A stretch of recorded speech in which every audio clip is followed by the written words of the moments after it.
Number 5 on this list is the Jinn, an ancient demon whose main method of attacking people was to trick them. History Collection says the Jinn, or Jinn of Arabic and Islamic mythology, closely matched the original classic daemon or demon. Neither good nor evil, the Jinn were supernatural spirits born of smokeless fire long before the creation of humanity. The Jinn were spiritual beings, formless shapeshifters with magical powers, who are ranked somewhere between humans and angels. They were not immortal and humans could kill them. However, a long lifespan compensated them for these disadvantages. In Persian mythology, the Jinn had their own land, Jinnistan, whose capital was the City of Jewels. However, the Jinn also haunted the human world, with favorite places of residence being the desert as well as rivers, wells, and even marketplaces. In this sense, they are very much like the Roman geniloshi spirits of place, and it was customary to ask the local Jinns permission before drawing water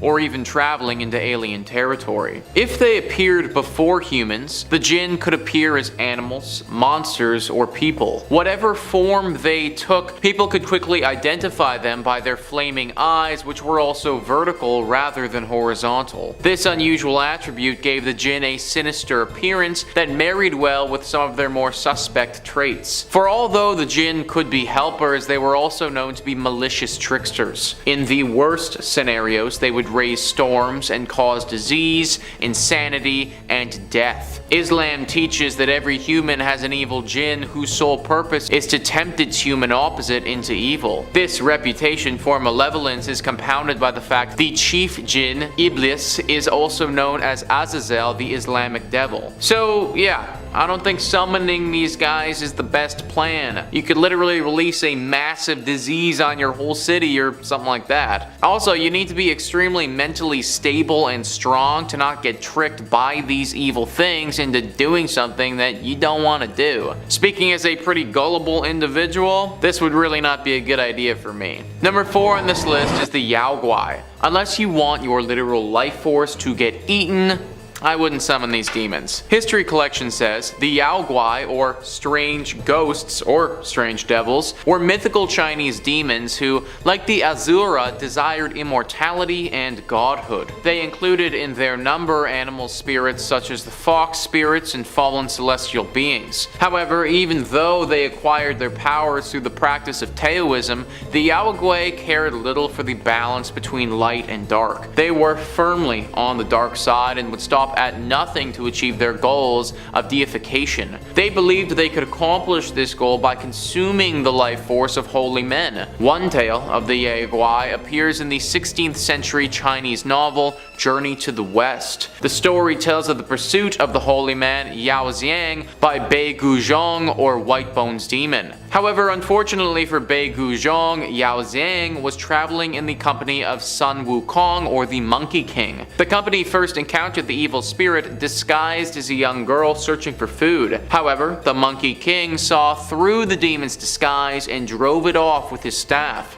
The Bei Guzhong tried again, firstly disguised as an old woman and finally as an old man. This final time, the Monkey King killed the demon, revealing its true form, a skeleton. Staffs, however, were not the only way to deal with these demons. As they lived in the underworld, the Chinese believed they were afraid of the light, so bonfires, fireworks, and torches were the perfect way to keep them at bay. So if you summon this thing, you may not even know that you have, because it could appear as something else entirely. So unless you have the awareness and power of the Monkey King, which, no offense, I kinda doubt you do, this demon will probably end up getting the better of you. Number 3 on this list is Baylor. Baylor was said to be the chief of a demonic tribe in Celtic culture. He and this tribe threatened the Celtic people with death and destruction constantly. It was also a pretty actionable threat because Baylor was a literal giant. So he and his tribe could obliterate any human resistance if they so chose to do so. His overall strength and size wasn't his best weapon though. His best weapon was his eyeball. His eyeball was said to be poisonous. If Baylor glared at anyone with this evil poisonous eyeball, then they would die right there and then. That is a pretty ridiculous power and kind of OP if you ask me. Now the good thing about this is that legends say Baylor was defeated by his grandson. There was basically a lot of drama and his grandson fought him and took him down. He was never actually killed though. Legend says that he slunk away to the sea and he still resides there to this day. Summoning this demon is clearly just a horrible idea. Not only would you die the second that you summoned him because his eye, but everyone around you would die pretty soon after that too. Just think about the damage a demon like this could cause in a big city. Like, we'd have no way of defending ourselves. Hopefully, my dude stays in the sea for good. Number 2 on this list is the Shadim. These were ancient demons associated with destruction and human sacrifice. The history collection says, to the Mesopotamians, the Lamassu or the Shedu were powerful human-headed, eagle-winged guardian spirits of the home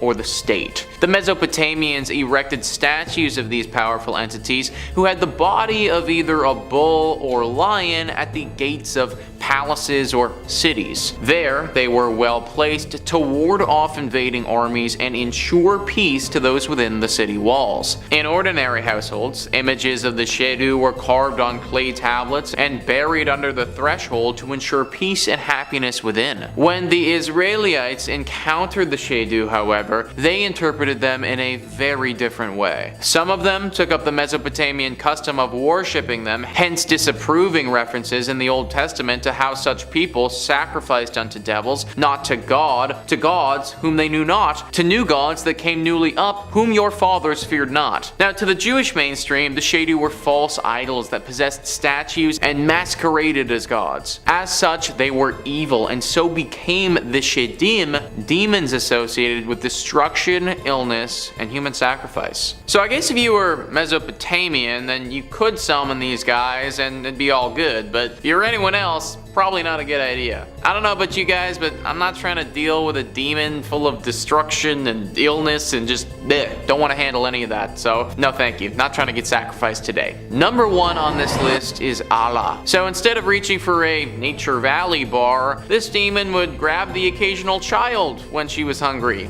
Just great. The history collection says Allah is a female demon from Eastern Europe who, like many demons, seems to be derived from a belief in nature and weather spirits that could cause disaster and disease. Allah was believed to reside in clouds, lakes, and springs, or remote mountains or caves, or in large trees. When she visited humankind, she could take many forms. Allah could manifest as a vast black wind or a female dragon, a large-mouthed human, or a raven. She could even possess people. All or any of these relate to Allah's primary characteristic, all-consuming greed. If angered, the demon could manifest violent, thunderous hailstorms to destroy fields, vineyards, and orchards. However, it was equally likely she would satisfy her enormous appetite by devouring the produce herself. And when not over-consuming stolen grape or grain, Allah also liked to snack on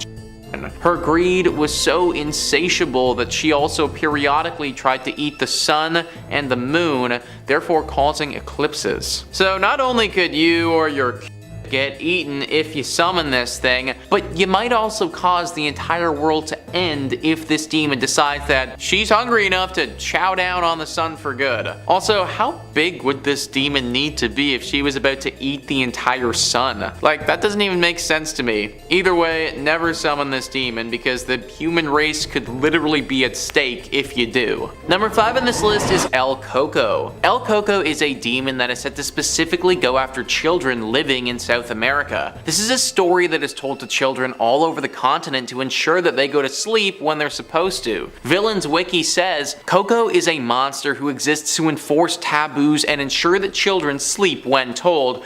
For, should children disobey orders to sleep, Coco is said to hunt them down and may inflict a number of gruesome punishments upon them depending on the story. Usually he's said to eat the children or spirit them away, never to be seen again. Coco may also emerge as a female known as La Coca. The two beings are seen as extensions of the same monster, and as such, the Coca is little more than Coco, taking a female guise, and vice versa. Both share the exact same motives and terrible behavior behaviors. While a force of punishment, Coco is also an opportunist and is said to outright kidnap and devour any disobedient he can find. This is seen as further proof that children should mind their manners and always obey their elders in case a lurking Coco happens upon them misbehaving and captures them for a nightmarish fate. El Coco, El Coca, really doesn't matter which one you get because they're both gonna destroy you if you're a and you disobey your parents. Now, this is probably just a story told by parents to frighten their children into doing what they want them to do.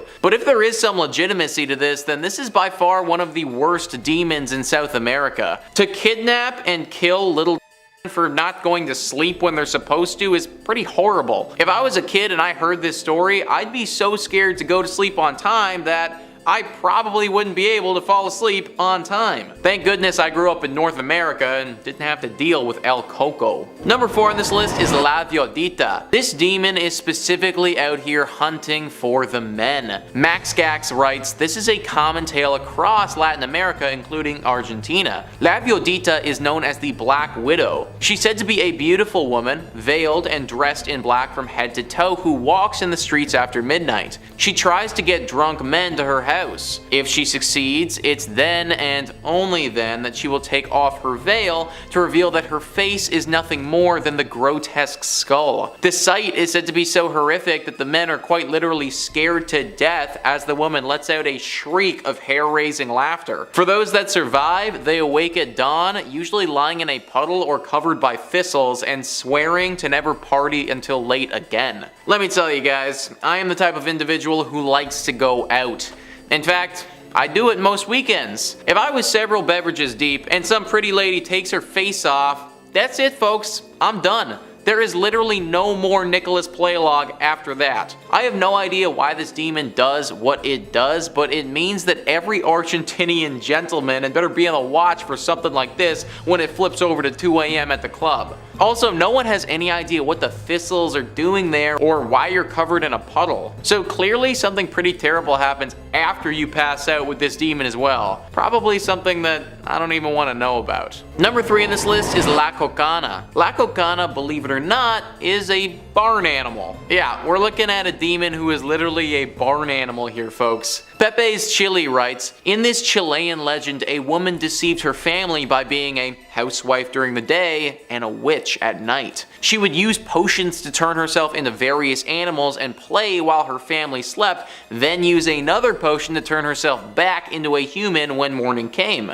One night, she forgot to make sure the children were asleep and they saw her turn into a sheep. As she ran off to play, the children wanted to imitate her and turn themselves into foxes. When they couldn't turn back into children, their cries woke their father. Seeing what had happened, the father threw all the potions into the river in a rage. When the wife came home, she couldn't turn herself back into a human and was doomed to remain a sheep forever. So you're probably thinking to yourself, great, the witch is no more, she's a barn animal now, what can she even do? Well, it's believed that this demon, goat, witch woman is the worst omen that you can see in South America. Sheep are a pretty common animal, but if you happen to set eyes upon this particular sheep, then horrible luck will befall you and your loved ones. Terrible tragedies that you can't even imagine or don't even want to begin to think about. So, how are you going to know that you've seen this sheep when there are so many others in South America? Apparently, you're gonna just know. Every demonic encounter that I've read about talks of people feeling that horrible sense of foreboding and a terrible presence. Apparently, something similar happens here. Time slows, and as you make eye contact with that demonic barn animal,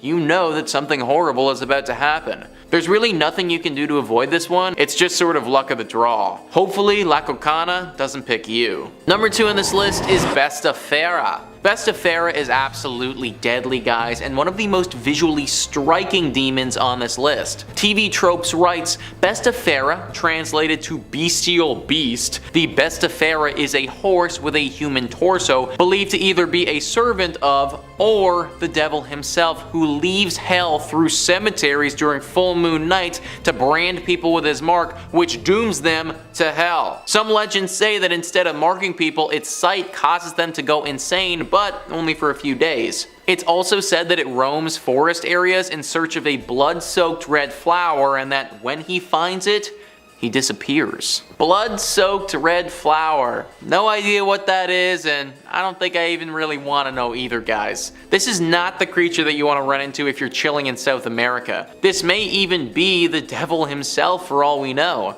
Artists' renditions of this creature are truly terrifying, and we don't actually have any photographs of the beast because anyone who gets close to it doesn't make it out alive. Stay away from Vestafera at all costs. And finally, number 1 on this list is the Wakafu. The Wakafu is a horrible demon that you can find in Argentina. Maxgax writes, this legend comes from the Mapuche people of Argentina and Chile. According to them, the Wakafu is a harmful spirit or demon. When they were introduced to Christianity, the Wakafu were said to inhabit people as well as being free-form spirits. They can alternate between a human and an animal form too. They're aimed to enslave the souls of the dead, and they take great pleasure in spreading diseases and killing people. They were said to come from the west and had no soul. They were said to enter our world as a consequence of battles with the Pilan spirits, which resulted in the destruction of the perfect harmony of the world. They have the power to capture and enslave the spirits of the recently dead if it is reluctant to leave the body and transform into a greater spirit. If they do manage to trap a spirit in this way, they can use them to hurt other people.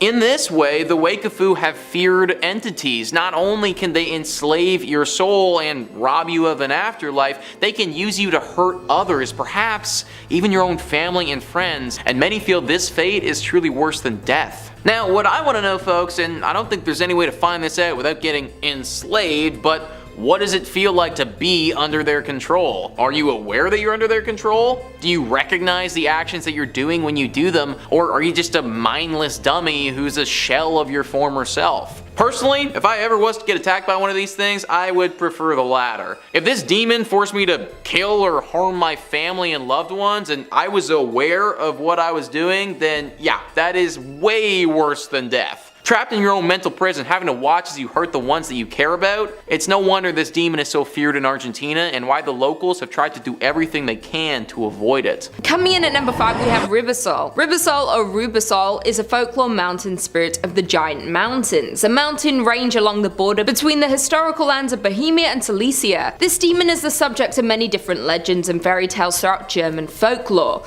Legend has it that Rubasol is a giant gnome or mountain spirit.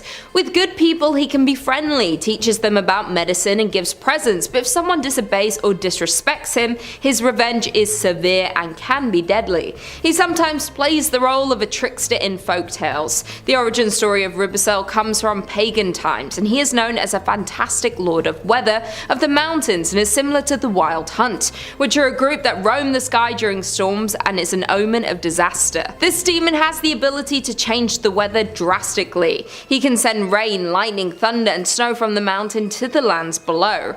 Rubasol takes the appearance of a monk in a grey frock, holds a string instrument in his hand, which is known as the storm harp, and walks so heavily that the earth shakes around him.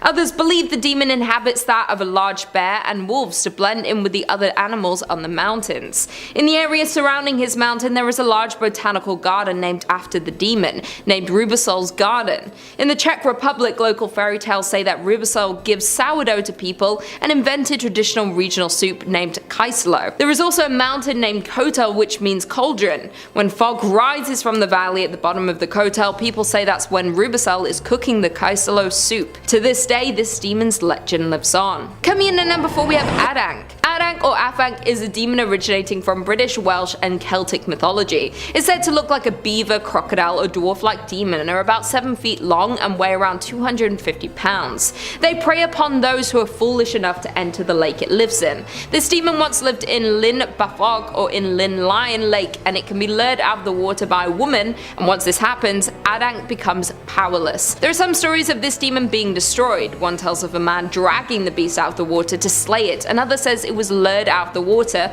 where it eventually fell asleep and was bound in chains and slayed, but many believe this demon still roams in the lakes of Europe.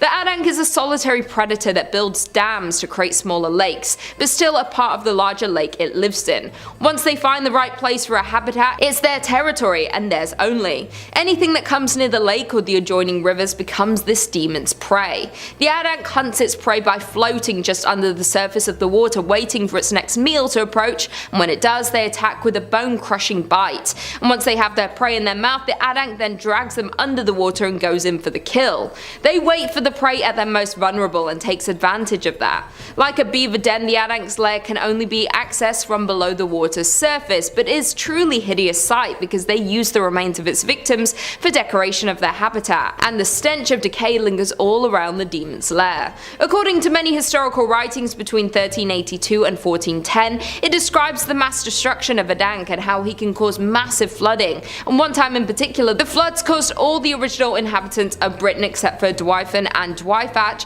who went on to find a new race of Britons. This demon is recognized by many throughout Europe and the world and is mentioned in many different books and TV shows. In at number 3 we have Picolas. Picolas is a demon from the ancient inhabitants of Prussia, described as an angry and evil spirit, with the appetite for human blood. Picolas and Patalo were gods in the pagan Prussian mythology worshipped by the old Prussians. Most researchers believe both these gods were the same person, and were in charge of the underworld and the dead. This demon was first mentioned in 1418 by Bishop of Warmia in a letter to the Pope and chronicler Simon Grunau. In a letter to the Pope and chronicler Simon Grunau, who provided more details about Picolas. According to Simon, Picolas was one of the 3 gods portrayed on the flag and coat of arms of King Wideruto, and worshipped in the temple of Ricciotto. He appears to look like an old man with a white beard and white headdress. He was scary and ruthless god of the dead. This demon would haunt and taunt the living if they disobeyed the pagan priests or buried the dead without proper sacrifices to the gods. Many other medieval writers believe in Simon's descriptions of the demon. In another writing, the Sadovian books, it mentioned 2 beings, Picolas, the god of hell and darkness, and Picolas, airborne spirit or devil. The same bear is also found in the church decrees of 1530.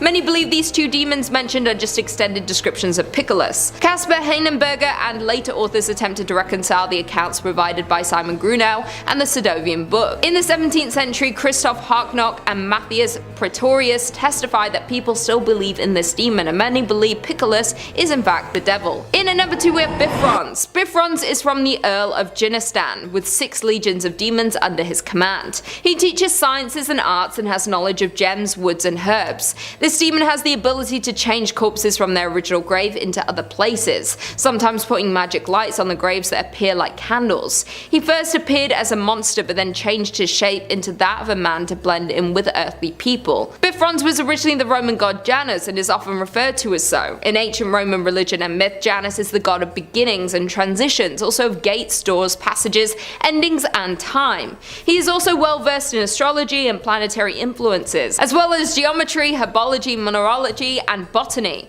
He is usually depicted as having a monstrous appearance along with 2 faces, due to his ability to look into the future and the past. The Romans named the month of January in his honor. Janus presided over the beginning and ending of conflict, and hence war and peace. The doors of his temple were open in a time of war and closed to mark the peace. As a god of transitions, he has functions pertaining to birth, journeys and exchange. Janus had a major presence in religious ceremonies throughout the years and was ritually invoked at the beginning of each one and heavily honored on many different occasions. Bifrons is mainly in charge of moving bodies from one grave to another, while hellish demon Muma takes over the souls. Accordingly, Bifrons has 26 legions of Jinnistan's army under his command and is the 46th spirit of the 72 Solomon imprisoned in a brass vessel. And finally, in at number 1 we have Krampus. One of the most popular demons coming from Europe is Krampus. He is a horned half-goat, half-man beast who terrorizes children throughout the Christmas season who have misbehaved. Assisting St. Nicholas, the pair visit the children on the night of December 25th each year, and St. Nick rewards the well-behaved children who have been good all year with gifts, while the badly behaved ones on the naughty list get a visit from Krampus and receive punishment from him. The origin of this demon is not directly known, but many believe this demon goes back centuries and originated in Germany, and since 1984 this demon has become known globally. Since the 19th century, during the Christmas season, many Europeans will exchange greeting cards featuring the Krampus demon. The feast of St. Nicholas is celebrated in parts on Europe on December 6th, and on the evening of December 5th is known as Krampus Night, where the wicked hairy devil appears on the streets, where he visits homes and businesses, wreaking havoc on unsuspecting humans. Many people believe Krampus has multiple appearances, but the most common is that he is hairy with black or brown fur, has hooves and the horns of a goat, as well as long pointed tongue hanging out and sharp fangs. There are festivals all throughout Europe held to celebrate Krampus, while many dress up in elaborate horrifying costumes that resemble this demon. In the aftermath aftermath of the 1932 election in Austria, the Krampus tradition was prohibited by the Dollfuss regime and the Christian Social Party. In the 1950s, the government distributed pamphlets titled "Krampus is an Evil Man." Towards the end of the century, Krampus' popularity rose, and the festivals began and continue to this day. Young men dress up in Krampus costumes and roam the streets, frightening children with rusty chains and bells. Many of these festivals take place in Austria, Romania, Bavaria, Czech Republic, Slovakia, Hungary, and Croatia, just to name a few. We've all heard about Santa, and kids are constantly told if they have bad behavior, they will get coal for Christmas, but many don't realize that this has come from the legend of Krampus. This demon has become a global figure and is depicted in many horror films and has become a part of American pop culture. Number 5 on this list is the Lacanon. These are tricky demons, and if they approach you, then you need to be very wary. Wikipedia says the Lacanons are a race of elf-like creatures in Philippine mythology. In Visayans, they were believed to be handsome and beautiful creatures that resemble nobles and monarchs of the pre-Hispanic Philippines. They dwell on Dilakit trees, hence the name Dilakanon, which literally means from the Dilakit or Dakit tree. This mythological race exhibits sexual dimorphism, the men having light-colored skin and very dark hair, and women having bronze-brown skin and brown hair. Stories say that they have leaf-shaped pointy ears, depicted in modern times as gothic, like tall, handsome males and beautiful females. They dress in fashionable manner, live in the haunted house-like mansions, and try to fit in with mortal people. Some believe that the only way to Dilakit, their dwelling place, is by entering the Dilakit trees. These creatures abduct people and take them back to this world. They hold a feast for their victims and force them to eat the black rice that then puts them under their spell, making them their slaves. So that sounds like the actual worst. You get taken to their mystical land and then forced to eat this rice, which, I mean, I can only imagine is gonna be something really gross, because then it makes you their slave. My question is, what the hell does becoming their slave even entail? Like, what is this world that I now live in, and what is it that I have to do here? I guess I'm in some evil elf-like hell or something, but that doesn't really sound like a great time. The biggest problem with this is that you need to be super vigilant, or else it's very likely that they could get you.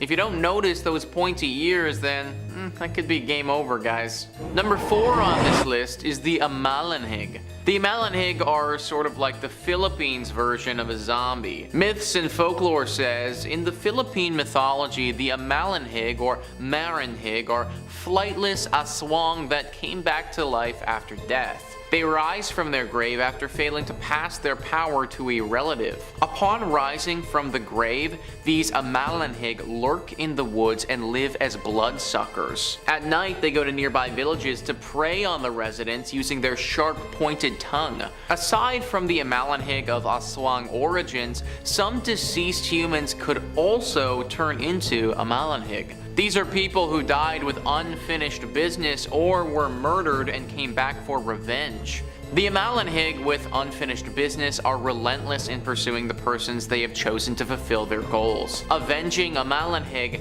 tickle their victims to death while sucking their life force. According to one legend a long time ago, before the Spaniards came to the Philippines, a chieftain ordered his priestess to create an army of warriors that couldn't be killed. These immortals were created by killing ordinary men and encrusting their bodies with dark soot, putting a strange pebble in their mouths and doing other rituals. After 3 days, they came back to life, but they were mindless, walking corpses that only died after accomplishing their task. They had me right up until I learned that they tickle their victims to death. Like, don't get me wrong, I still do not want to run into something like this, but I guess it's just hard to be scared of something that's gonna tickle me to death. The whole sucking my life force thing, yeah, that sounds like the worst. I don't want any part of that. But tickling? Really?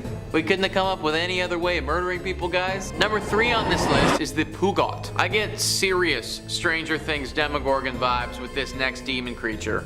Myths and folklore says, in the Philippine mythology, the Pugot, which translates to the decapitated one, is a mythical fiend that's found in the Ilocos region. It can assume various shapes such as hogs, dogs, or even as humans. However, it usually appears as a black, gigantic, headless being. The creature usually resides in dark places or deserted houses. However, they especially like living in trees such as the duhot, santol, and tamarind. Aside from its shape-shifting abilities, the Pugot can also move at great speeds, feeding on snakes and insects that it finds among the trees. It feeds by thrusting food through its neck stump. Although terrifying, the Pugot is relatively harmless. However, the creature is fond of women's underwear and steals them when they're being dried on a clothesline. The Pugot is also found in the Ilfogo myth Tulod Nimputo, the self-beheaded, where he appears to the human hero. He was fed by the hero with chopped chicken meat that was mixed with blood. So I guess the good thing about this is that even though it has incredible power and speed and could be super dangerous, it chooses not to be. Well, unless you're a pair of ladies' underwear, in which case you might be in for it. Actually though, what is up with these Philippines demons? They're just kind of plain creepy, guys. Like, we had the tickle zombie and now we have the headless Demogorgon panty thief.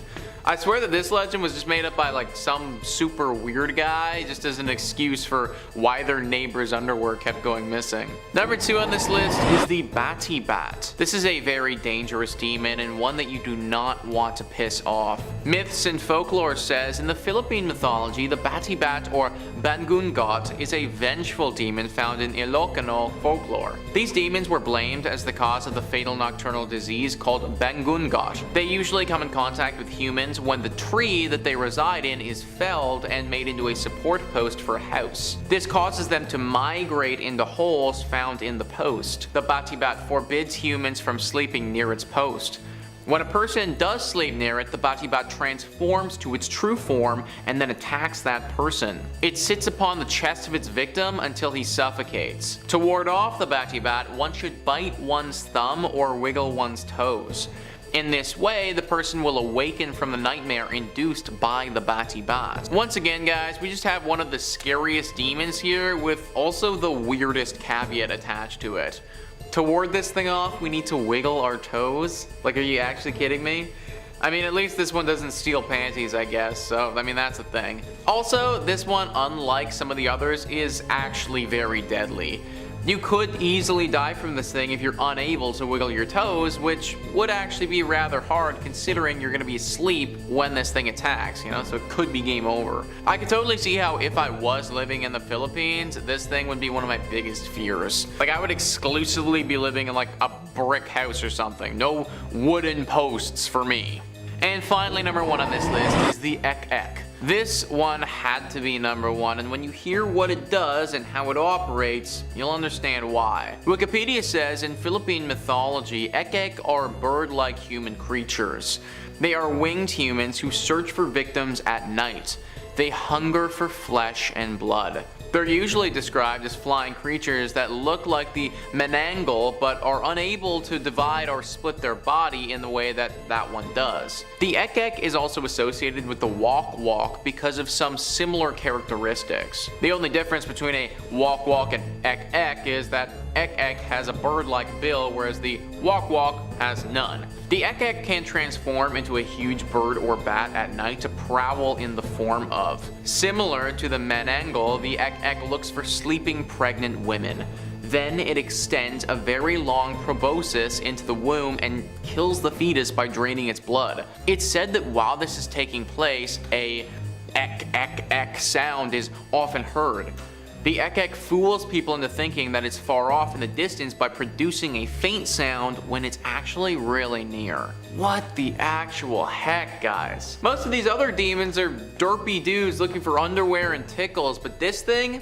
This is for real. Fetuses and blood draining and just, no, I don't want it. How on earth does the Philippines grow in population with these things roaming around? I'd be too scared of having this thing come attack in the middle of the night. And tons of people feel the same way.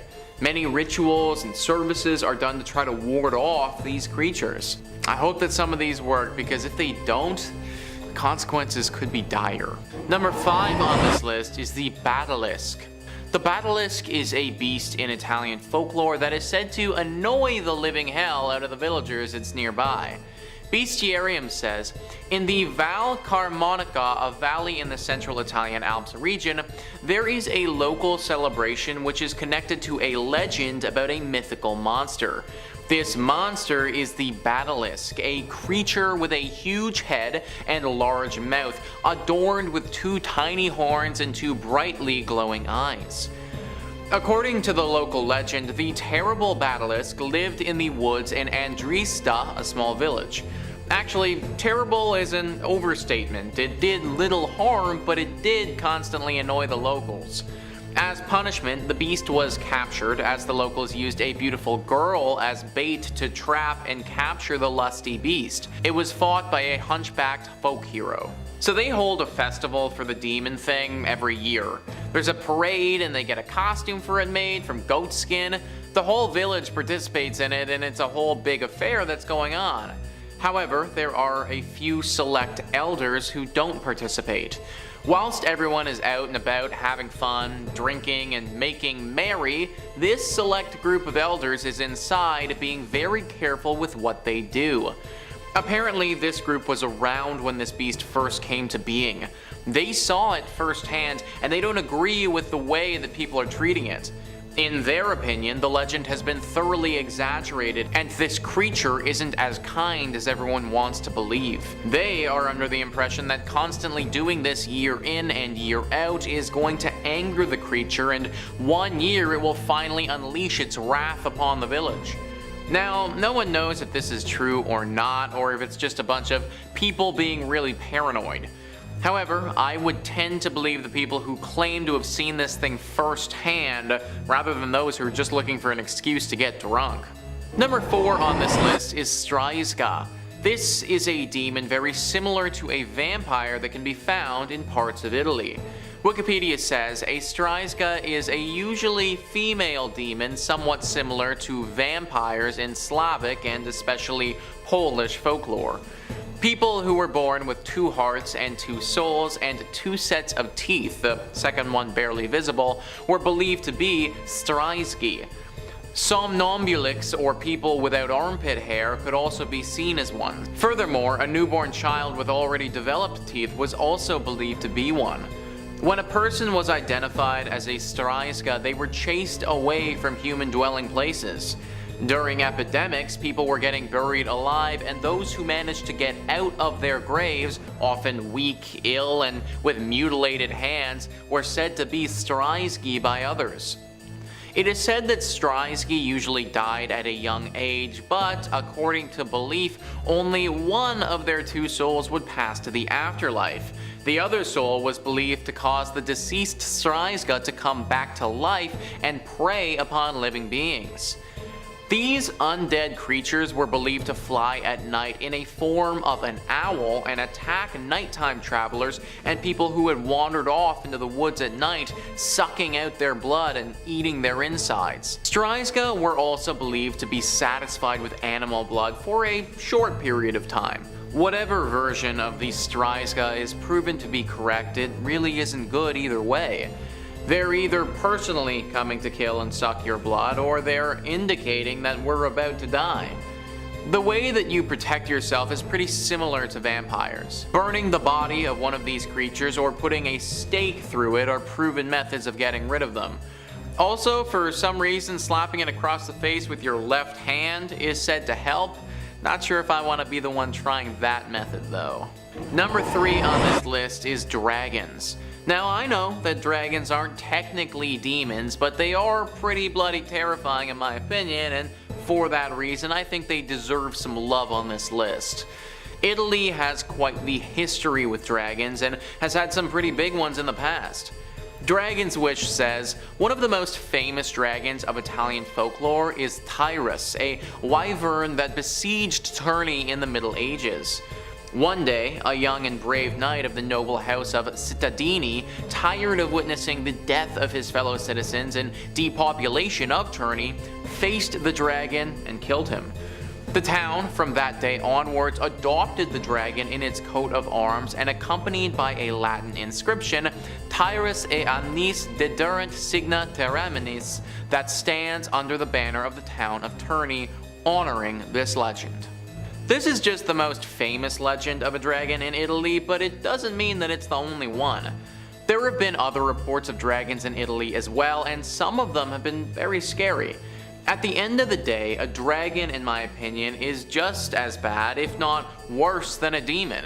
If I had to go one-on-one versus a dragon or a demon, I might try my luck with the demon, guys, because there's no way I'm gonna be able to survive the dragon. Number 2 on this list is the Lariosoro.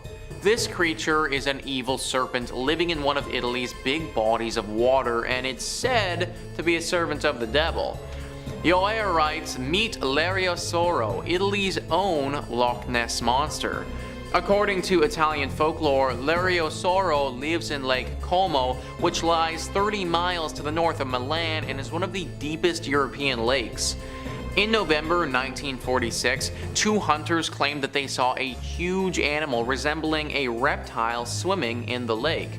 It had red scales and was about 12 meters in length. Upon firing their rifles, Italy's Nessie disappeared into the center of the lake with a hissing sound. The creature was named after Lariosauros balsami, a prehistoric reptile whose fossilized remains were discovered in the lake in 1830. More sightings followed at the lake. In 1954, a creature with a round muzzle and webbed paws was spotted by a father and his son. Then, in August 1957, another monster was allegedly seen by natives. A month later, in the same year, an animal was spotted in the lake, this time whose head resembled that of a crocodile. The last sighting was in 2003, and it looked more like a giant eel. It's got tons of different forms, and no one knows exactly what form it will show up as next. One thing is clear though, it's guarding whatever is at the bottom of this lake. Some people think that the devil has some type of gate there, or that he's working on creating a gate. Until the gate is fully functional and ready to bring creatures from hell to our world, the devil has employed the capabilities of this underwater beast to guard it. This is all just a theory, but no one knows for sure, so we should probably do some digging pretty soon, folks, and figure out what's going on underneath the water. And number 1 on this list is the Ferocious Beast. I wish I had a more descriptive name for you guys, but that is literally what it has been called. The Ferocious Beast. This is a demon creature that resembled a wolf and was around several hundred years ago. An enormous animal similar to a wolf, it ate pets and children and terrorized Milan during the 1790s, and the Milanese organized a hunt against it. After months, they killed the Ferocious Beast and displayed its body at the university at Pavia, but it's no longer there and has been missing for decades. Informal sources claim it was stolen, destroyed during World War II, or removed specifically by German actions during that war. So there are a lot of rumors that have circulated about what actually happened to this beast, but something that wasn't brought up there was that it still might be alive. Yes, it was killed back in the day, but now with this pelt mysteriously vanishing, people are thinking that this thing could have come back to life. Now this would have been with the help of the devil himself. The legend says that the devil realized how deadly this beast was to us humans. He saw some serious potential here and didn't want to let it go to waste. So he finally decided to come back and claim the pelt and then bring this thing back to life, but as a servant of the devil. Now its main goal is to serve as a demonic hellhound and claim as many bodies as it can before it's killed once again.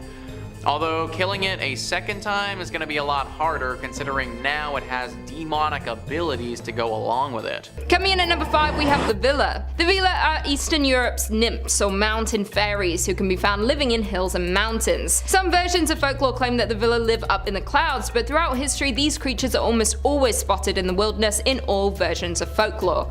These mysterious creatures are believed to have power over the wind, and they are credited with causing windstorms that can wreak havoc on the surrounding community communities and urban structures.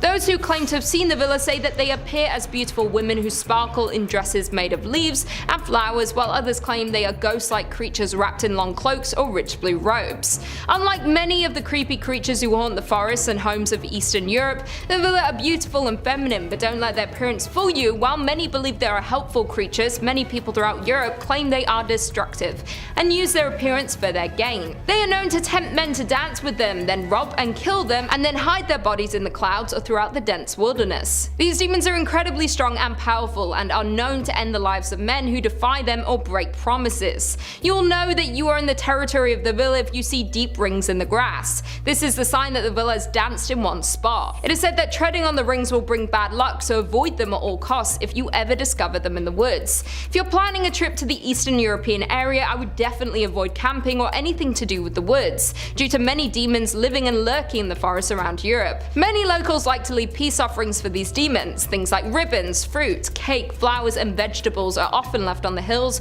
where lighting is known to strike. When locals want to venture into the woods, they hope that these peace offerings will bring them luck and keep them safe from the villas. In at number 4 we have Nicolave. The Nicolave is a horse-like demon from Akkadian mythology that combines equine and human elements, originating from the Orkney Islands in the Northern Isles of Scotland. Also has the origins in Norse mythology, and British folklorist Catherine Briggs called it the nastiest of all the demons of Scotland's Northern Isles. This demon's breath was thought to wilt crops and sicken livestock, and the creature was held responsible for droughts and epidemics on lands even though it's predominantly a sea dweller. This demon could cause mass destructions for the locals across land and sea, which is why many believe it to be the most terrifying of all the demons throughout Europe. A graphic description of the Nicolave as it appears on land was given by an islander who claimed to have come in contact with the demon, but many accounts describe the details of the creature's appearance as inconsistent. Many believe they have many similarities to other sea monsters. This demonic creature is destructive to many humans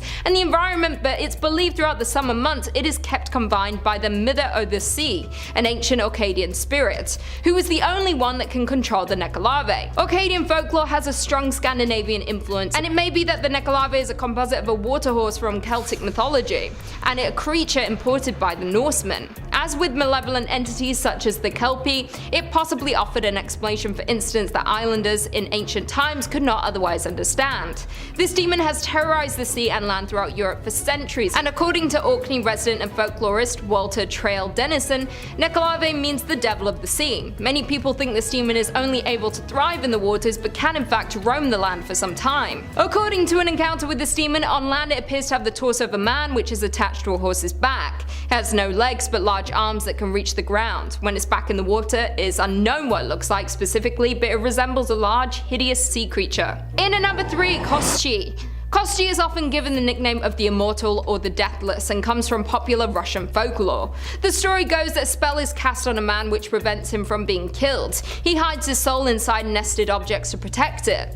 The origin of this demon is unknown, but contains elements from the 12th century pagan leader Khan Konchak, who is recorded in the Tales of Igor's campaign. Over time, a balanced view of the non-Christian human Khan, who dates back to the 12th century but may have been slightly distorted by Christian Slavic writers.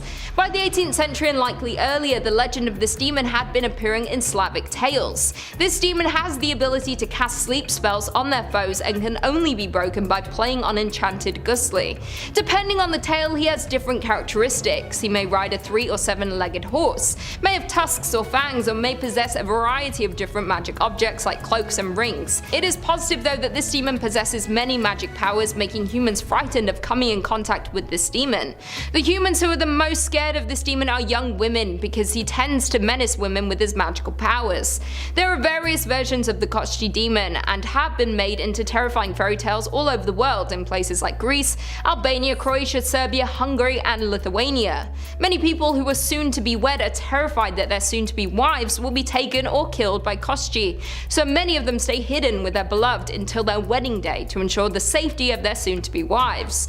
Many stay away from Europe for their weddings and honeymoons because of of this demon to ensure the safety of their loved ones. In Act 2 we have Strigoi. Strigoi is a terrifying demon from Romanian mythology and are troubled spirits that are said to have risen from the grave to prey on the living. It is believed that they have the ability to transform into an animal, become invisible, and gain vitality from the blood of their victims. Bram Stoker's Dracula has been the modern interpretation of the Strigoi through the historic links with vampirism. One of the earliest members of historical Strigoi was Grando Alilovic from the region of Istria.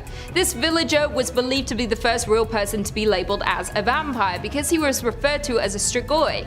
Jur is said to have terrorized his former village for 16 years after his death. Eventually he was decapitated by the local priests and villagers to let the terror subside. Johann Weikard von Valvassor wrote about Jur's life and afterlife in his extensive work The Glory of the Duchy of Carnoila when he visited Kringa during his travels. This was the first written document on vampires in relation to the demon Strigoi. An 1865 article in Transylvanian folklore by Wilhelm Schmidt describes Strigoi as nocturnal creatures that prey on infants and haunts the nearby villages, stalking women waiting for them to give birth so they can sneak into their home and steal their babies. In 1909, writer Franz Harman mentioned this demon in a book, saying that the peasant children from a village in the Carpathian Mountains started to pass away mysteriously. The villagers began to suspect their recently deceased count-turned-bloodthirsty demon was the one causing these mysterious deaths. A common way used to identify the Strigoi was to place a young child dressed in white on a white horse near the graveyard at midday. It was believed that the horse would stop at the grave of the suspected demon. And finally, in NM1 we have Culm King. One of the scariest demons from Europe is that of the Culm King.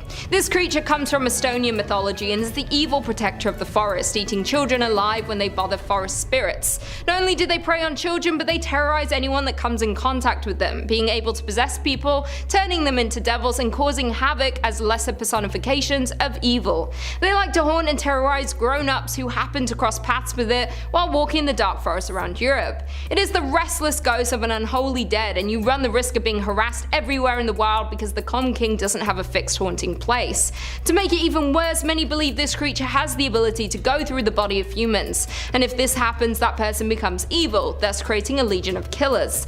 This terrifying demon can appear in many different forms, including a dog, a cat, and a haystack. Some of the more sinister and possibly accurate descriptions of the Culm King are they look like a demonic polar bear, white sharp spikes running down their backs, and sharp teeth and claws that cause death immediately. Yes, this demon is a protector of the forest, but to us humans it is similar to the devil and takes no prisoners. If you're venturing in the forest, I would be very careful to not encounter this creature, and if you do, be respectful of the forest and its habitat, if you don't want to escape alive. Not only does this demon frequent public places, but can also enter private places without invitation, a trait that can be found in other folklore monsters, such as vampires and certain types of ghosts. Anyone who enters the woods in Eastern Europe worries if the Culm King could be lurking nearby. Number 5 on this list is Dirk Grossman. This demon is very similar to Slenderman and is just as dangerous. Slenderman Wiki says, it is a supposed mythical creature associated with woodcuts carved by an unknown artist in the 16th century Germany. Said woodcuts portrayed it as a tall, disfigured man with white spheres where his eyes should be, similar in appearance to the Slenderman. Dirk Grossman was commonly described as a fairy of the Black Forest who abducted bad children that entered the forest at night and would stalk them until they confessed their wrongdoings to a parent. The appearance of this demonic creature makes people believe that it could be related to Slenderman in some fashion, like a dark and twisted cousin or something like that. However, it seems as if Dirk Grossman is only native to Germany, or at least the forests there are the only ones where reported sightings have been. Be very careful if you end up walking around in a German forest by yourself. Number 4 on this list is the Werewolf of Morbach. Just that name, the Werewolf of Morbach, sounds super menacing, like a scary creature out of Lord of the Rings or something like that. This is no fantasy fiction though, this is a real legend. Europe Diaries says, a soldier running away from the Russian army with some other deserters stopped at Wittlich on his way to Alsace, his home. They wanted to grab some requirements from a farmhouse they spotted, but ended up killing the farmer and his sons on getting caught. The farmer's wife is said to have cursed the soldier so he would turn into into a beast every full moon. Eventually, the news spread of a violent beast, and the folks of Morbach were successful in killing him later. A candle burnt always at the spot where he was buried as a reminder and warning. However, one night in 1988, the candle went out and the officers at the US Air Base at Morbach apparently saw a huge wolf-like figure within the perimeter. A chase followed, but the military dogs were not successful in combating the creature. The candle was relit after the incident, and the story was recounted numerous times since then. Now, how much of it was true and how much of it was imagined? It might as well have been the imagination of the 3 security officers at the airbase, probably bored or in need to tell a new story. But then again, some of the other officers apparently years later insisted that what they saw was true. This is the big story that everybody always thinks about when referring to the Morbach werewolf, but there have been other sightings since this incident as well. People have even found the carcasses of dead animals that have been absolutely ravaged lying in the forest. Now, these animal carcasses could have just as easily been caused by an actual wolf or a bear or something, but considering the frequent sightings of this werewolf, it's fair to wonder. The candle apparently still burns at Morbach, and while it's lit, the people believe that we should still be protected. But if it ever does go out, then be very careful of the Morbach werewolf. Number 3 on this list is the Changeling. This demon, or demons in this case, is very strange in the way that they can attack. Typically their targets are mothers of newborn babies or the babies themselves. It all started from an ancient legend in Germany where the mother of a newborn baby realized her child would not grow or gain weight. Both of the parents were very worried and looked for ways to help. They heard of this magical spring where, if they dunk their baby in it,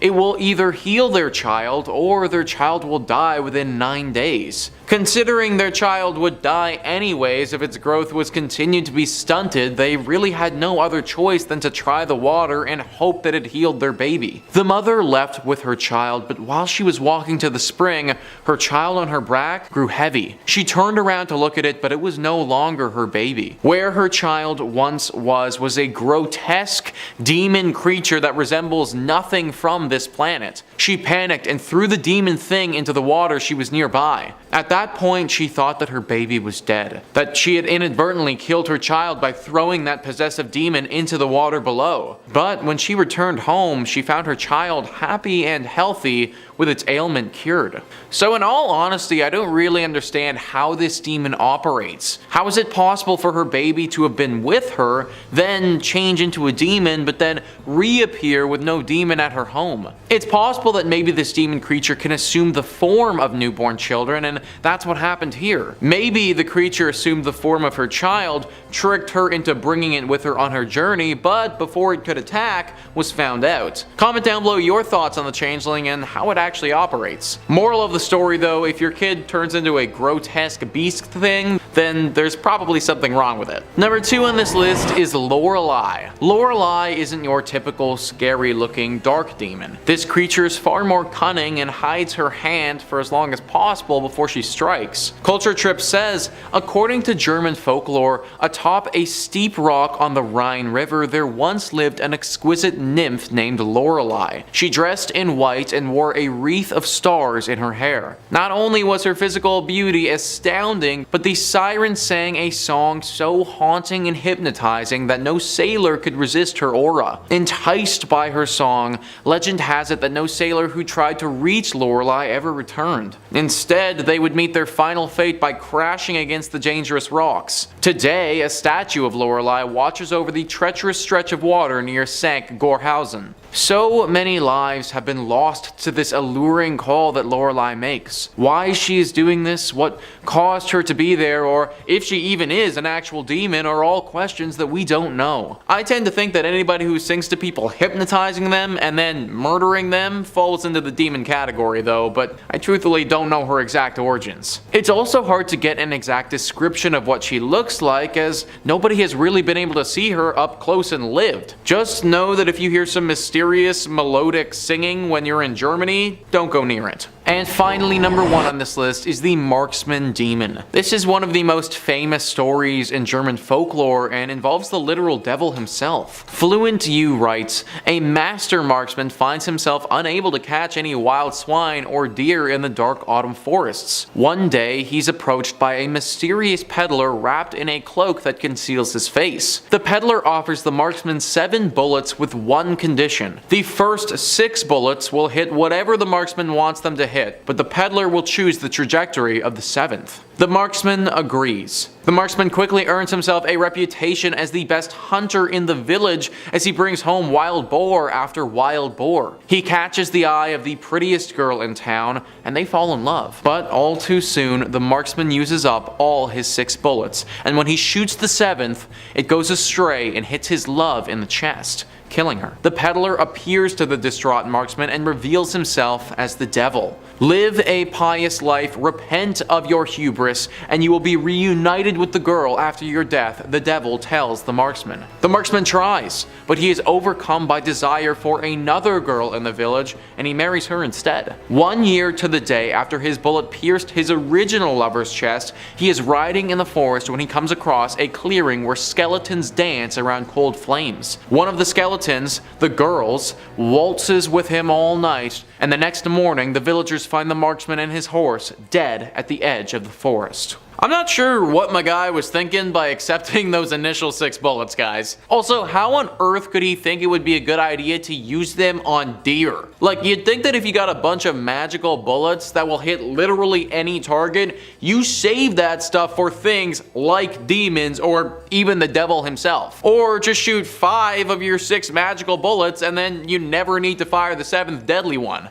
I don't know, guys, I feel bad that the devil decided to pick on him, but I think that my dude could have played his cards a little bit differently in this one. Anyways, at least we know for sure that the devil can in fact be found in Germany. Coming in at number 5, we have Wolpertinger. The Wolpertinger can be found in Germany and is a mysterious creature that roams the alpine forests of Bavaria. This odd-looking creature isn't particularly large or vicious, but can be incredibly scary due to the fact it is made up of different body parts of various animals. It has the head of a rabbit, the body of a squirrel, the legs of a pheasant, and has antlers, fangs, and wings. Legend has it that if you are brave enough to try and lure the Wolpertinger in to see it for yourself, you need to bring salt with you and a trap. It is said that if you sprinkle salt on its tail, you can supposedly catch it. Also, if you prop open a sack with a spade and light a candle inside, the demon will be attracted to the light, and once he's inside the sack, you remove the spade and trap him. But be very careful, because if they feel threatened, they can attack, and they are extremely quick. The creepiest thing about this demon is that some people have hunted down various woodland creatures to create their own stuffed Wolpertingers to keep, sell them to tourists, or give them to hotels or inns to put on display for all to see. So if you're planning a trip to Germany, I would definitely steer clear of the forests in Bavaria. You wouldn't want to come into contact with this demon creature. In at number 4, we have Tatzelworm. The Tatzelworm is a huge man-sized worm or snake with a feline face and a reptile tail that usually lives underground in the Eastern Alps in Switzerland, Liechtenstein, Italy, Bavaria, and Austria. The only time you may get attacked by this hideous creature is if you disturb it or threaten it while it's burrowed. It is believed that this demonic creature is extremely venomous and can attack you with its poisonous breath, and tends to make a high-pitched hissing sound when attacking their prey. So if you ever hear that nail on a chalkboard-like sound, I suggest running the other way. The name Tatzelworm isn't traditionally used in Switzerland. They usually refer to this demon as Stollenworm, or the dragon of the mine tunnels. The Stollenworm may also be interpreted to mean a serpent with short, thick feet. An early description of dragon sightings in Switzerland was seen by Johann Jacob Wagner as early as 1680, and then illustrated further by Johann Jacob Schuster in 1723 and referred to as Schuster's dragons. The cat-headed serpent with black-grey body and no legs was said to be encountered by Johann and Thomas Tinner at a place locally known as Hauwellen on the mountain of Frumsen in the barony of Alsace, Switzerland. It was alleged to measure 7 feet or more in length. Residents in the neighborhood were complaining that their cows' udders were being mysteriously sucked on, but the incident stopped after this creature was killed. Another account of this demon was described as a 4-legged cat-faced mountain dragon by Andreas Raudner as something he encounters in 1660 on Mount Wangersberg in Sargensenland, and when it reared up on its hind legs it became as tall as a man with boar-like bristles running down its back. A 70-year-old man named Johannes Egerton came into contact with this beast and said when it exhaled its breath, the man said he was overcome with dizziness and a massive headache. The naturalist Carl Wilhelm wrote in his book History of Dragons of the Alps in 1887 that these creatures have died out by now, but to this day the Tatzelwurm phantom legend lives on, and many people still believe these demons remain. In at number 3 we have Black Shook. The Black Shook may be the most terrifying of them all, and definitely the deadliest. It's a huge black dog with evil red or green eyes that roams around the countryside of East Anglia. If you ever come in contact with this demon creature, you will most likely die or at least become very ill. Even just looking in the Black Shook's eyes directly means certain death. The Black Shook is referred by many as an omen of death if ever seen or came in contact with. The name Shook derives from the Old English word skuka, which translates as devil, fiend, and to terrify. In Littleport, Cambridgeshire, it's home to 2 different legends of black dogs, which many believe are linked to the Black Shook. One account refers to the story of a huge black dog that haunts the area after being killed rescuing a local girl from a lustful friar in pre-Reformation times, while the other story tells of a black dog that haunts the A10 road after its owner drowned in the nearby River Great Ouse in the 1800s. In May 2014, a large dog was excavated at Leiston Abbey by Dig Ventures, and many believe it was the remains of a Black Shook. Dig Ventures came out and said they don't believe the remains were from the Black Shook, stating it was only 2 feet tall and was around the size of a mastiff. Carbon dating of the bones indicated the dog was said to be from around the 16 or 1700s. Many people have reported sightings of the Black Shook, and even to this day locals believe this demon is still roaming around England. One local woman said she had seen the creature one summer morning in the 1950s when she returned home from dance near Cromer. A Suffolk man said he had seen the dog one evening on the marshes near Felixstowe, and another account of a woman who was cycling during the 1930s. One winter night the woman was riding her bike home after making a delivery when she was followed by a huge dog, and no matter how fast she pedaled it seemed to effortlessly keep up to her before suddenly vanishing into thin air. The Black Shook has also been seen many times in pop culture, like in the hit TV show Teen Wolf, the 2019 movie Annabelle Comes Home, the 2020 video game Assassin's Creed, and even referred to in the 1999 novel Harry Potter and the Prisoner of Azkaban. In at number 2 we have Basilisk. The Basilisk is an extremely dangerous being. It is a legendary reptile that is referred to as a Serpent King, who can cause death with a single glance and is believed to be able to breathe fire. This snake-like being is not very big but is highly venomous and can kill in an instant and leaves a wide trail of venom behind. The Basilisk is quite different from a normal looking snake and is named King because it is seen to have a crown-shaped crest on its head. One of the earliest accounts of the demon comes from Pliny the Elder's Natural History, written in roughly 79 AD, where it's described as a monstrous cow-like creature and all who beholds its eyes fall dead upon the spot. The only thing that the Basilisk fears is a weasel. It is the only animal that can face and attack the demon snake, and apparently the weasel's urine is the Basilisk's kryptonite. It can also be killed with the crowing of a rooster, and many travellers would, and some still do, carry a rooster when they venture into areas where it was said that the Basilisk lives. Some people have speculated that accounts and descriptions of cobras may have given rise to the legend of the Basilisk demon. Cobras can maintain an upright posture and are often killed by mongooses, and the king cobra have a crown-like symbol on its head. Several species of spitting cobras have the ability to spit their venom from a distance, often in their prey's eyes, so they have many similarities to the Basilisk. So if you're ever in southern Europe, I would beware of this monstrous snake demon. And finally in at number 1 we have Balbus. This demon tends to reside in areas of Lithuania and is basically the boogeyman on steroids. It is a dark demon who will come and kidnap misbehave. The Balbus has piercing red eyes, long thin arms, wrinkling fingers, and the most terrifying face. This demon creature stands almost 7 feet tall and their body appears like a large skeleton covered in black leathery skin. They also have extremely sharp claws and usually pounce on their victims from above. Sometimes they use two-handed weapons but still have the ability to fight off their opponents with their claws, teeth, and horns. This demon likes to hide under carpets or inside dark crevices of your house before appearing and snatching the child. The Balbus is devious, mysterious, and will stop at nothing to make sure they are victorious in everything they do. Their more subtle sadism and stealth sets them apart from every demon on this list, and they like to capture their targets for later torture as opposed to immediate bloodshed. In many places like Italy and the Eastern Mediterranean, the Balbus is portrayed as a tall man wearing a heavy black coat with a black hood or hat which hides its face. Sometimes parents would loudly knock under the table, pretending that someone is knocking at the door to make their children behave. It is also featured in a popular Italian nursery rhyme saying, "Who do I give this child to? I will give him to Balbus for a whole year." This tactic is used by many parents throughout Europe to make their children who are misbehaving fearful of getting the wrath of Balbus and in turn making them behave better. Many believe that the popular boogeyman was actually inspired by this demon by the fact that he likes to kidnap during the night, hide in darkness, and frightening children into good behavior. The boogeyman is a term used to instill fear in children, and the Balbus is the most terrifying demon of them all. And coming in number 5, the Picetto family possession. During the year of 1981, home in Lee, Massachusetts, was riddled by paranormal activity that surged through every room in this house. Louis and Dale Picetto, an average hardworking American couple, along with their 2 children, endured occurrences that nearly destroyed them, literally. The devout Catholics lived peacefully in the house that had been their family home for decades. It wasn't until 2 years after moving in that the demonic signs started showing. On March 19th, Mrs. Picetto began receiving nightly visits from a white orb that took the shape of a non-threatening young boy who spoke in a very soft voice. Doesn't sound that bad. While the apparition was gentle, the Picettos felt that they should rid their home of such supernatural entity, and a priest eventually came in to perform a ritual. Mr. and Mrs. Picetto believed their troubles were over after this, but unfortunately, this only caused more demonic occurrences to start. In place of the sweet ghost boy grew an unearthly creature hunched over and dressed in a black robe.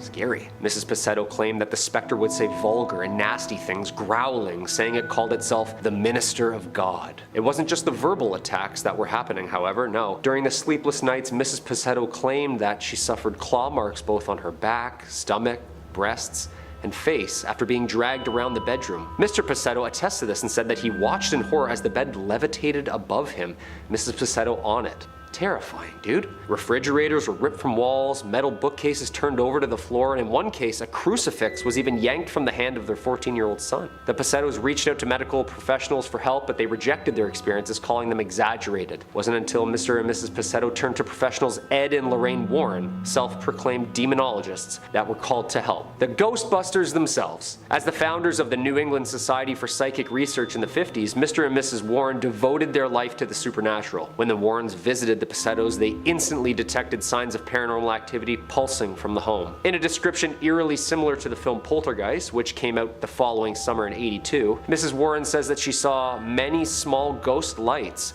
move around the room until they combined to create a towering, shadowy figure. A priest was brought in to perform the ritual. The basement apparently then filled with smoke during the exorcism, and when the ritual was complete, the Warrens deemed the house clear of evil. The Picetto family moved back in and reported no further activity since.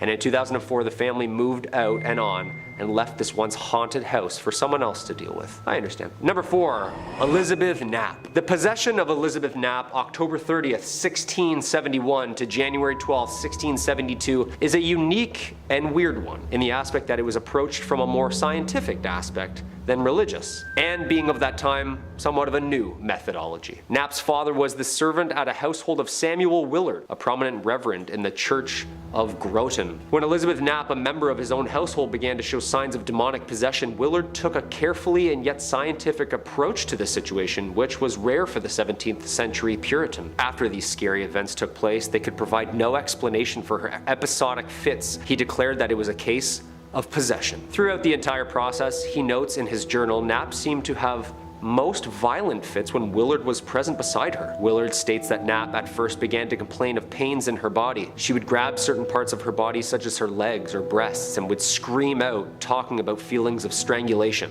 She would even sometimes laugh to the point of hysterical fits, weeping or screaming out. Hallucinations followed shortly after the outbursts, and on many occasions she claimed to see 2 people constantly walking around her bed. Strange claims like this constantly seeing men floating above her bed as well. This happened particularly at night, including some convulsings on the ground. Willard then documented on the night of November 2nd, 1671, Knapp made a confession of meeting up with the devil. Uh-oh. The old sign at the crossroads deal, huh? She stated that for 3 years the devil had been meeting her, promising her money, youth, and the ability to see the world. She then claimed that he had presented her with a book of blood covenant, which was signed by other women as well. And on the night of November 28th, in which she had a fit lasting for 48 hours straight, she was in a coma state until she made the pact with the devil himself. Witnesses document strange, deep voices and animal sounds coming from her. After Willard stopped entries to his journal, things get a little messy. It has been a historical mystery what happened to Knapp, as we are still unsure to this day exactly what remained of her. Was she tried and hanged for witchcraft, or simply disappeared on the promise of seeing the world? You tell me. Number 3, like father, like son. Duxbury, Massachusetts. 2021, huh? A 19-year-old man is charged in the death of his father. Apparently, the boy told police that he was baptizing his father at a Massachusetts pond to exorcise out his demons. Okay, modern times call for modern solutions, I guess. And this one, a modern weird one. Jack Callahan, the 19-year-old kid, choked back tears in court as he listened to prosecutors describe the moment divers pulled the bloated body of his father, 57-year-old Scott Callahan, from a Massachusetts pond, lifeless. The young man told investigators that he and his father went to the pond around midnight after he picked up his father from a Boston bar. He says that his mother did not want the intoxicated ex-husband of the family home that night as he had been acting somewhat strange lately. After conversations from the son and father, Jack, feeling helpless and confused about his situation, tried to take matters into his own hands. He is now facing a murder charge in relation to his father's death and is still under investigation. Both the prosecution and defense say Scott Callahan had a long history of substance abuse and suffered from the aftermath of traumatic brain injuries, and that from overuse of medicinal drugs might have taken the man's mind. According to Jack at the pond, his father became combative with him, punched him repeatedly in the face, claiming that he had not been in control of his own body, and was assured that his father wasn't really aware of what he was doing in the moment. The 19-year-old then decided to baptize his father in an attempt to exorcise the demon, which resulted in drowning him. That's a hard one to swallow. It's also got some biblical feel to it, you know? Father, son bonding over paranoia. Scott Callahan was found in the water about 50 feet away from the shore in the pond short time after the baptism and attempted exorcism happened. He was taken to the hospital where he was pronounced dead. There is an open investigation on this one still, and the young man is sticking to his story. What do you think? Possession? Number 2, Warren, Massachusetts. This New England tragedy was apparently what laid out the structure of the Conjuring movies. I'm terrified just reading that, and I guess we're gonna find out why. 11-year-old David Glatzel was only 10 when he reported beginning having hallucinations and delusions. From around 79 to 82, the boy's suffering worsened, causing severe trauma in the family. According to his family, efforts by Catholic priests and others to relieve the boy of what they said were multiple demonic possessions. Multiple. Things started getting interesting, however, surrounding the family after an aggressive, bloody confrontation in 1981. Arn Johnson, boyfriend of David's older sister, Deborah, stabbed his landlord to death multiple times in Brookfield. New England paranormal investigators Ed and Lorraine Warren later claimed that Johnson had actually challenged the demon inside David's body to leave the young boy and enter him instead. This guy's a hero, man. Unfortunately, a deadly one at that. That argument was the basis of the devil made me do it defense at Johnson's trial in Danbury with the Superior Court. The Warrens claimed that the man showed all signs of possession, including growling, speaking in strange voices, violent acts, and talkings of the beast. This is a wild case and sparked huge controversy in court after murder charges were forever changed with the claim that the devil made me do it would be lawfully excused. He was released from prison in 1985. And coming in at number 1, the Dover Demon. Probably the most famous of all these cases. 17-year-old William Bartlett claimed that while driving on April 21st, 1977, he saw a large-eyed creature with huge sharp fingers and glowing eyes on top of a broken stone wall on Farm Street in Dover, Massachusetts. 15-year-old John Baxter reported seeing a similar creature on Miller Hill Road the same evening. Another 15-year-old, Abby Brabham, claimed to have seen the creature the following night on Springdale Avenue. 3 in one night, huh? The teenagers all drew sketches of the alleged creature. Bartlett wrote on his sketch, "I, Bill Bartlett, swear on a stack of Bibles that I saw this creature."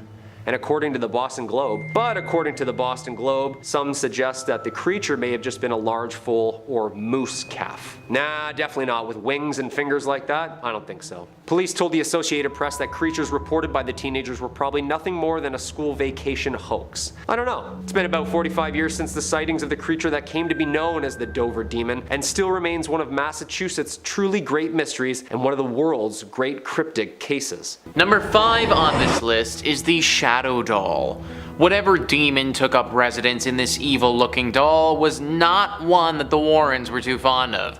Scare Street says, the Warrens' files do not state why this horrible doll was created in the first place. However, they do state that it was used in satanic rituals and it was created by black magic using human and animal bones. It's rumored that if a picture were to be taken of the doll, it would project itself into the dreams of the person who dared to look at it in the eye. However, it is not only a simple dream. The dream would be so intensely nightmarish that the victims would either suffer from a heart attack or forever be frightened of sleep because of the horrifying looking doll. The files even state that there were a few deaths caused by it. The shadow doll was later found in an antique shop, and oddly enough, a couple purchased it. After the purchase, the couple began to encounter the eeriest of nightmares. They later found out that they were experiencing the same nightmares of the cursed doll, and that the husband had scratches all over his back and neck which could only be traced back to the shadow doll. Clearly this doll and its capabilities was something that the Warrens were very concerned about. It's one thing to be attacked when you're awake and conscious. Let's face it, this happened to the Warrens all the time, and they were constantly having to deal with scary demons coming after them. Obviously, this was never a great time, but it was something that they could handle. Getting attacked while you're asleep, though, that's a completely different animal. You are now being haunted in a world where things won't make any sense. A world where this shadow doll can manipulate the physics and do things that they wouldn't be able to do outside of our heads. It also meant for the Warrens that they wouldn't have one another. They were a team and tackled every single one of their demonic foes as a unit. Getting attacked while you were asleep in your brain meant that the other person, even though they would most likely be lying right next to you, they'd have no idea that you're getting attacked and wouldn't be able to do anything to save you. All of this is why the Warrens had to take this doll and bring it to their museum. This was of course after they performed various ceremonies on it to try and extract the demonic presence. Number 4 on this list is the Amityville Horror House. This is the case, the demon, the haunting, that launched the Warrens to stardom. But don't think that it didn't come at a cost. Pop Sugar says, the demonologists became a household name for the supernatural after their involvement in the infamous Amityville house. The scary elements of this story really began in 1974, when 23-year-old Ronald Defoe Jr., one of the children of the Defoe family, murdered his 2 parents and 4 siblings in their sleep. The house was empty for a year, but George and Kathy Lutz eventually bought the house for a very cheap price of $80,000. The couple and the children only stayed for 28 days after seeing slime ooze from a wall and a red-eyed pig creature among other disturbances. In addition to these occurrences, George saw his wife levitating and said that he woke up at 3:15 every day, the time when Defoe killed his family. The Warrens came in and determined that there were psychic troubles even before the notorious murders. A demon was in this place causing problems. The Warrens knew it, and they had to deal with it. Now, I don't think that the demon can be blamed for everything that went on here. At the end of the day, murder is murder, and I don't want to take anything away from that. But after the fact, this place was susceptible to being haunted, and a demon definitely came in here and haunted it pretty well. It's their most famous case for a reason. Number 3 on this list is the Enfield Poltergeist. The Enfield Poltergeist was a possessive demon who specifically targeted 2 young girls. MovieWeb says, this well-known case formed the subject matter for The Conjuring 2. This case saw the Warrens flying overseas to London, England in order to investigate alleged poltergeist activity in the North London borough of Enfield. Peggy Hodgson, a single parent, had initially called the police after 2 of her 4 children had reported knocking sounds on the walls. Peggy herself claimed to have witnessed furniture moving around with no explanation. This was apparently also corroborated by a police officer visiting the house. Ed and Lorraine Warren were convinced that the events were of supernatural origin and appeared to be predominantly focused around 2 of Peggy Hodgson's teenage daughters, with the girls seeming at times to apparently levitate off the ground. So like I said, a demon who really enjoyed possessing people. These are some of the most dangerous types of demons because you simply don't know who or what to believe anymore. If you're living in a house that's haunted, then how do you know that your dad, for instance, is who he claims he is? How do I know who to trust? Also, I am just as susceptible to being taken over by this creature, and I can't imagine that that's a great time.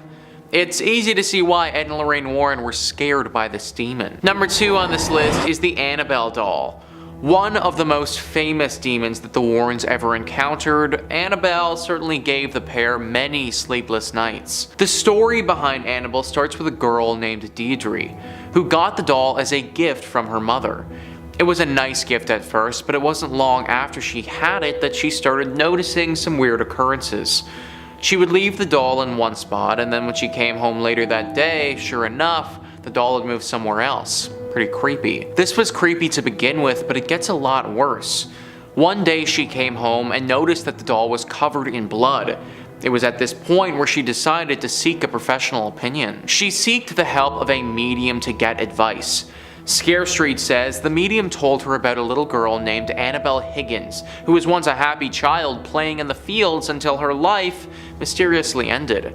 After her death, she roamed the buildings that were built on this field. One night, her boyfriend, Cal, woke up to see Annabelle shocking him. It was awfully strong.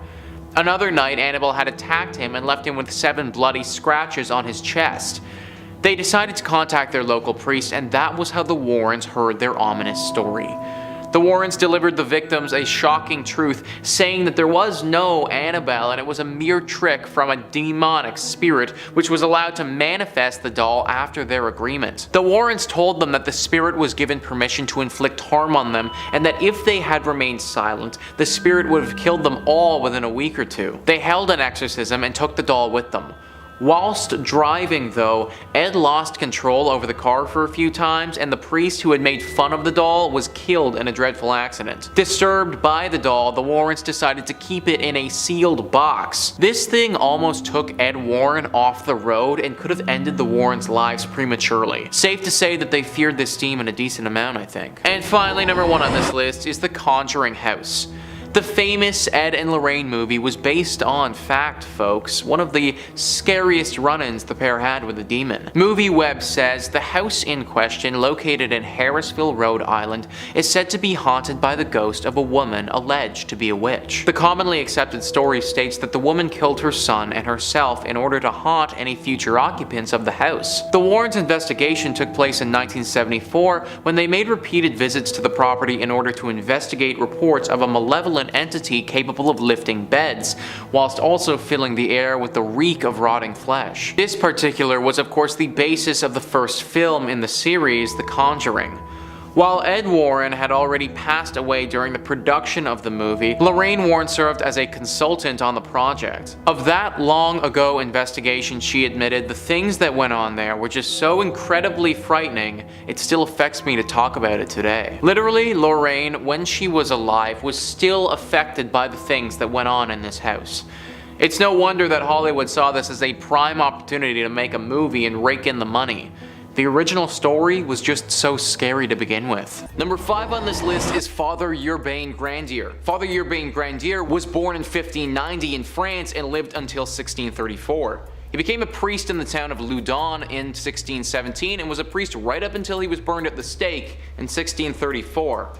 That's right guys, Father Urbain Grandier's story takes an ugly turn when he's linked to making some serious deals with the devil. Urbain had some negative rumors start to circulate around him in 1629 when he was being accused of sleeping around with a lot of women. It was even thought that he was the father to a son of a married woman, however that was never 100% proven. The slander surrounding his name reached an all-time high when in 1632 allegations of demonic possession started to form. A group of nuns began having very strange and vivid dreams with Urbain appearing in them. They also started acting very funny and not feeling like themselves. It all started with Mother Superior Jeanne d'Agnes. It's written that, unfortunately for the tortured nun, no amount of penance kept her dreams at bay, and soon the other nuns followed in her footsteps.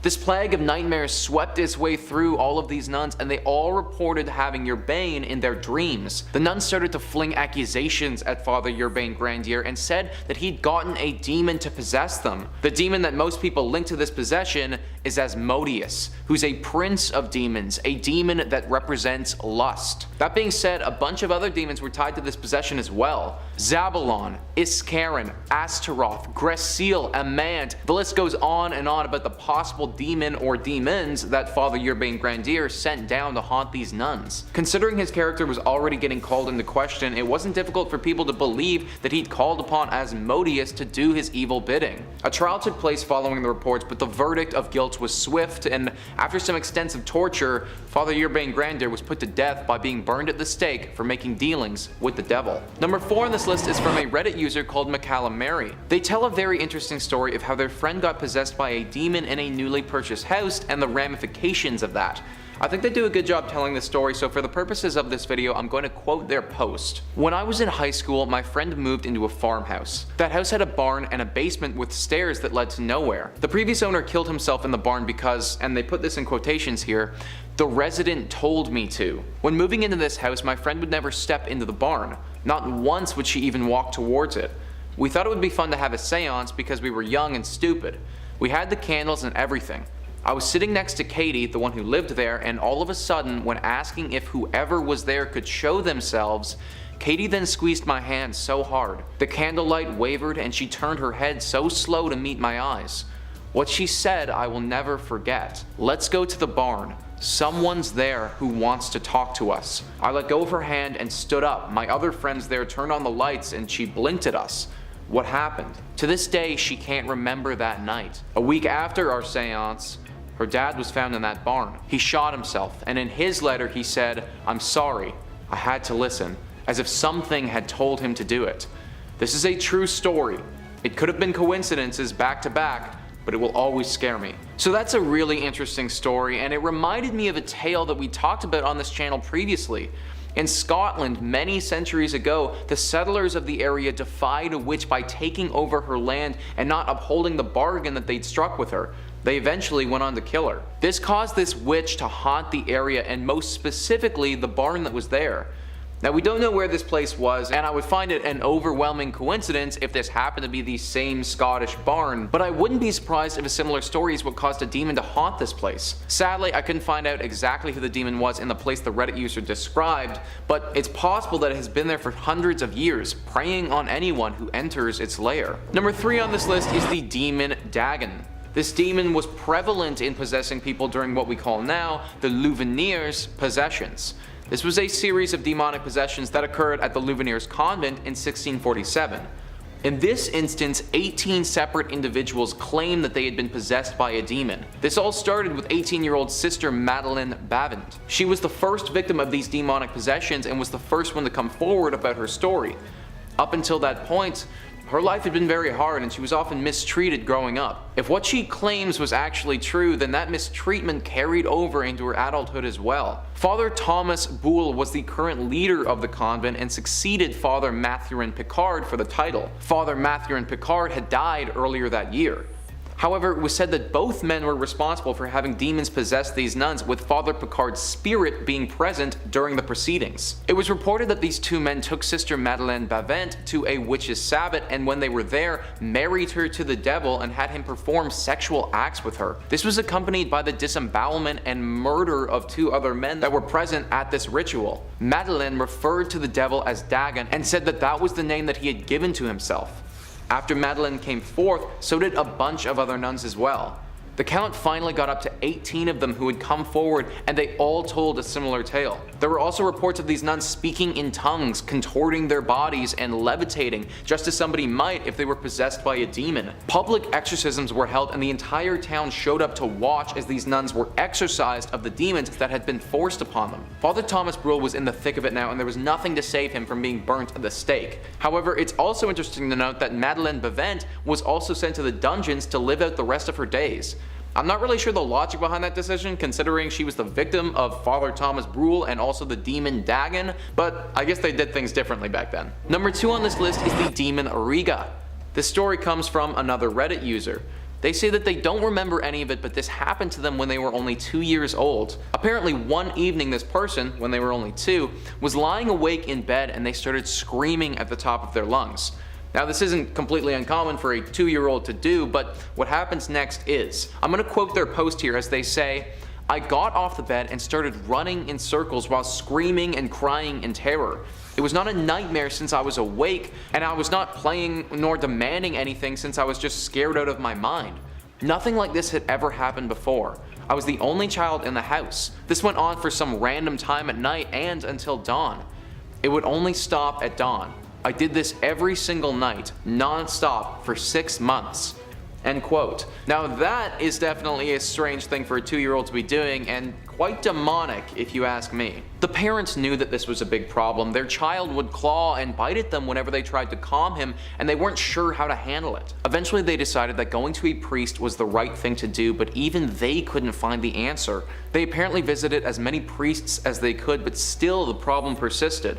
That was right up until one priest, while performing a ritual on this child, managed to extract some information. It turns out that our Reddit user was possessed by a demon, and that demon's name was Riga. They couldn't get a whole lot more information, however they did learn that Riga was an inhabitant of not only the child, but also the home. The parents understood exactly what this meant, and wasting no time at all, they moved houses. This clearly was the problem, because the second that they got to a new residence, the demonic possession, Riga, ceased, and their baby, our Reddit user, was calm. Sometimes these demons will only possess us for a time, and when they get what they want, which in this case was for these people to leave their house, then they'll also leave. Number 1 on this list is the demon Balbarith. This demon was rampant in possessing people in the Aeon province possessions. Similar to some of the other cases that we've looked at today, this pandemic of possessions made its way through a convent of nuns. Clearly, these nuns really had it rough during the early 17th century. The first report to come out came from Madeleine de Demandaux. She was an aristocrat who joined the Ursuline convent at Marseille in 1607. It wasn't long before she'd reported to the Mother Superior that she actually had an affair with Father Louis Goffardy, who was also at that convent. The Mother Superior was obviously shocked at this news and thought it best to remove Madeleine and send her to Aix.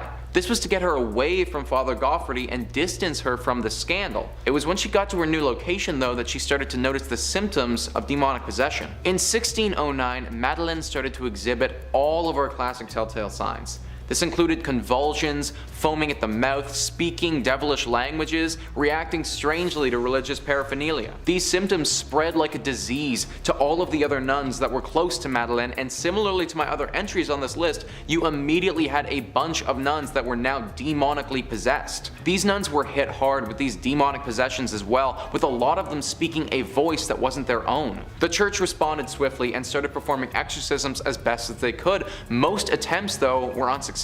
However, it was during one of these exorcisms in 1910 that Father Goffardy's name was thrown into the mix. Madeleine claimed that he seduced her and brought her to a demonic ritual. This ritual was used to summon the demon Balbarith, which then possessed Madeleine. Other nuns started to make the same claim, and soon Father Goffardy's name was completely run through the dirt. During a session of torture, he confessed to the crimes and was sentenced to death. This case of a demon possessing a group of nuns was the first one in France and set the precedent for the other two that I've previously spoken about.